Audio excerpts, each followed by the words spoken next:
Hello viewers, আমার রান্না রেসিপির আরেকটি এপিসোড দেখার জন্য আপনাদেরকে ওয়েলকাম জানাচ্ছি। আজকে আমি আপনাদেরকে দেখাবো লাউয়ের বিচি ভর্তা করার রেসিপি। তাহলে চলুন দেখে নেই লাউয়ের বিচি ভর্তা করার পদ্ধতি। এখানে আমি লাউ কেটে বিচিগুলোকে লাউ থেকে বের করে নিয়েছি এবং ভালো করে ধুয়ে নিয়েছি। এখানে একটি পাতিলে আমি পরিমাণ মতো পানি নিয়েছি।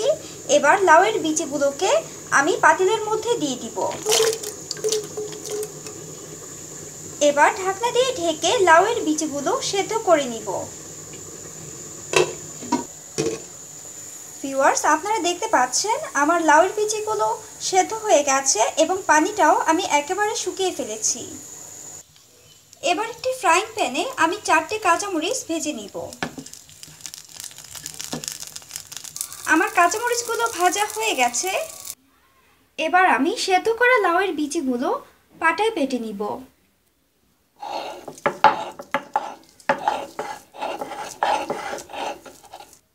আমার লাউয়ের বিচিগুলো বাটা হয়ে গেছে। আপনারা দেখুন একেবারে মিহি করে বেটেছি। এবার 4টে কাঁচামরিচ বেটে নিব। কাঁচামরিচটা বাটা হয়ে গেলে এবার আধা কাপ পরিমাণ ধনেপাতা কুচি বেটে নিব।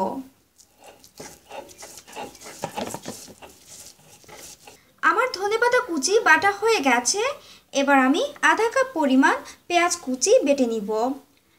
পেঁয়াজটাকে বাটার সময় মনে রাখতে হবে পেঁয়াজটা যেন একেবারে মিহি করে বাটা না হয়, কিছুটা আস্ত রাখতে হবে।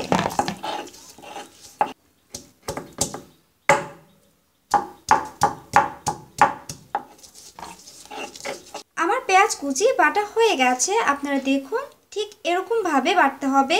কিছু পেঁয়াজ মিহি হয়েছে, আবার কিছু পেঁয়াজ আস্ত থেকে গেছে। এবার সব শেষে আমি স্বাদমতো লবণ বেটে নিব।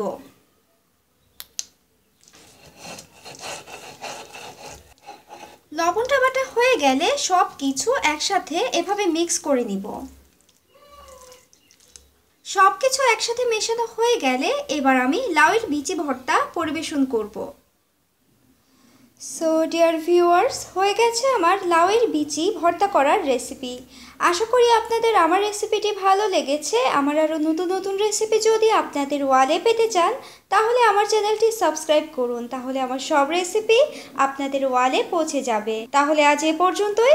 আরেকদিন আপনাদের জন্য নিয়ে আসবো আরেকটি নতুন রেসিপি। ততদিন পর্যন্ত ভালো থাকুন, সুস্থ থাকুন।